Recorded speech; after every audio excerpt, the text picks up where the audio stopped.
코로나 사태가 잦아들 기운이 안 보이고 있습니다. 지난 15일 WHO는 세계 코로나 하루 확진자가 29만 4천 명으로 역대 최대를 기록하였다고 전하였습니다. 한국의 확진자도 이날 279명을 기록하면서 다시 재확산이 일어나고 있다는 불안감을 높이고 있습니다. 한국이 가장 코로나 방역을 잘한 국가로 손꼽히고 있지만 코로나 바이러스는 계속해서 변종 바이러스를 만들어내며 확산세를 넓히고 있는데요. 백신이 나오지 않으면 더 이상 코로나 사태를 잠재울 수는 없을 것으로 예상되고 있습니다. 이러한 가운데 세계 각국은 백신을 선점하기 위해서 이권 다툼을 시작하였는데요. 미국 등 일부 선진국들이 코로나 백신을 싹쓸이할 것으로 전해지면서 이에 대항해 지난 6월 유럽연합과 일본 그리고 한국이 코백스 퍼실리티를 설립하며 백신 확보에 나서고 있습니다. 지난 11일 기준 코백스 퍼실리티가 확보한 백신은 2021년까지 20억 회분을 확보하였고 한국은 이에 따라 백신이 개발되면 인구의 20%인 1,000만 명분을 공급받을 수 있게 됩니다. 코백스는 백신 공동구입 자금을 사전 출자하는 조건으로 이달 말까지 참가국을 모집하고 있고 현재 한국, 일본, 영국, 노르웨이, 캐나다, 아르헨티나 등 75개국이 참가를 약속했습니다. 한편 최근 러시아에서는 세계 최초로 코로나 백신을 승인했다고 발표하였는데요. 푸틴은 러시아에서 개발한 세계 최초의 코로나 백신을 자신의 딸도 접종했다고 밝혔습니다. 하지만 이 백신은 3차 임상 시험도 진행하지 않았기 때문에 부작용과 효과에 대해서 여전히 미지수인 상황이죠. 이렇듯 세계 정세는 코로나와 코로나 백신으로 인해 아비규환이라고 해도 될 만큼 혼란스러운 상황인데요. 이러한 상황에서 코로나 백신의 개발이 어느 국가에서 개발이 되더라도 한국이 최종 승리자가 될 것이라는 예측이 나오고 있습니다. 지난 17일 앞서 말씀드린 코로나 백신을 세계 최초로 승인했다고 발표한 러시아 측이 한국 기업 2곳과 위탁 생산을 위한 협상을 진행하고 있다고 밝혔습니다. 러시아가 개발한 백신에 대해서는 효능과 안전성에 대한 논란이 있으나 러시아는 브라질, 필리핀 등 20개 나라로부터 이미 10억 회분에 대한 1차 주문을 접수했다고 전했습니다. 러시아 국부펀드인 직접투자펀드 RDIF, 키릴 드미트리예프 최고경영자는 최근 인터뷰에서 한국의 대형 바이오 회사 2곳과 위탁 생산을 논의하고 있다.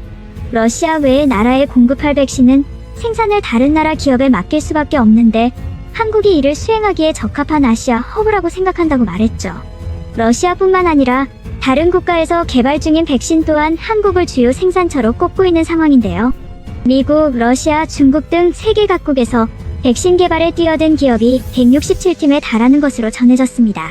글로벌 코로나 백신 개발 프로그램을 운영 중인 세계 백신 면역연합 GAVI 버클리 CEO는 인터뷰에서 백신을 효율적으로 대량 생산할 수 있는 나라는 몇 군데 없습니다. 한국이 그중 하나이며 한국 기업들이 어떤 방식으로든 코로나 백신의 글로벌 생산과 공급에 참여하기를 기대하고 있습니다고 말했습니다. 이미 한국은 러시아뿐만 아니라 아스트레제네 옥스퍼드대 팀과 미국의 노바백스는 SK바이오사이언스와 코로나 백신 위탁 생산 계약을 체결한 것으로 전해졌습니다. 이에 GAVI 버클리 CEO는 우리는 한국 바이오 회사 여러 곳과 경험이 있어 한국만큼 좋은 백신 생산 시설을 갖춘 나라는 드물다는 것을 알고 있다. 백신 생산은 고도의 중앙 집중화된 기술을 필요로 하며 이를 수행할 수 있는 나라는 손꼽을 정도인데 한국이 그중 하나다. GAVI는 기꺼이 백신 개발사와 한국을 연결해 효율적인 코로나 백신 생산을 도울 계획이라고 말하였습니다. 다음으로 한국 투자 논란, 미국의 발표에 일본이 초토화된 상황에 대해서 말씀드리겠습니다. 지난 15일 도널드 트럼프 미국 대통령은 트위터의 제2차 세계대전에서 미국이 일본에 이긴 지 75주년 된 것을 기리는 동영상을 올렸습니다. 8월 15일은 한국에서는 광복절, 일본에서는 종전일, 미국에서는 일본을 상대로 한 전승기념일로 불리고 있습니다. 트럼프 대통령이 올린 동영상은 미국 하와이 진주만에 있는 애리조나함 추모관에 입장하는 장면으로 시작하는데 이 애리조나함은 1941년 일본의 진주만 공습으로 침몰하였고 미국이 2차 세계대전에 참여하게 되는 계기가 된 사건입니다. 이후 애리조나함 추모관에서 퇴역한 함선은 미추리함을 보여준 뒤 75년을 거슬러 1945년 9월 2일 일본에서 발생한 항복 조인식 현상을 보여줍니다. 1945년 8월 15일 일본은 미국 등 연합국의 무조건 항복을 선언하였고 이로부터 18일 뒤인 9월 2일 항복 문서 조인식을 실행하였습니다. 이 조인식이 이루어진 곳이 지금은 해역한 군함인 미주리오 함상에서 실시되었는데요. 당시 패전국인 일본 대표로는 외무장관 시게미스 마모루가 나왔고 그는 1932년 상하이 홍커우 공원에서 일어난 윤봉길 의사의 폭탄 투척으로 다리를 절단한 인물입니다. 그 때문에 항복문서 조인식 때도 의족과 지팡이에 의존하여 절뚝거리면서 등장하였습니다. 연합국을 대표해서 항복을 받은 이는 미 육군의 더글라스 메가더 원수였습니다. 메가더 원수는 연설을 통해 통탄스럽게도 일본은 근대화 과정에서 취득한 서구의 과학과 지식을 활용하여 억압과 인간을 노예화하는 수단으로 빚어냈다. 표현의 자유, 행동의 자유는 물론이고 사고의 자유마저 미신에 호소하고 무력을 동원함으로써 부인하고 말았다고 말하였죠. 트럼프가 게시한 이 영상은 150만 명 이상 시청하였고 6만 5천여 개의 좋아요 표시를 받기도 하였습니다.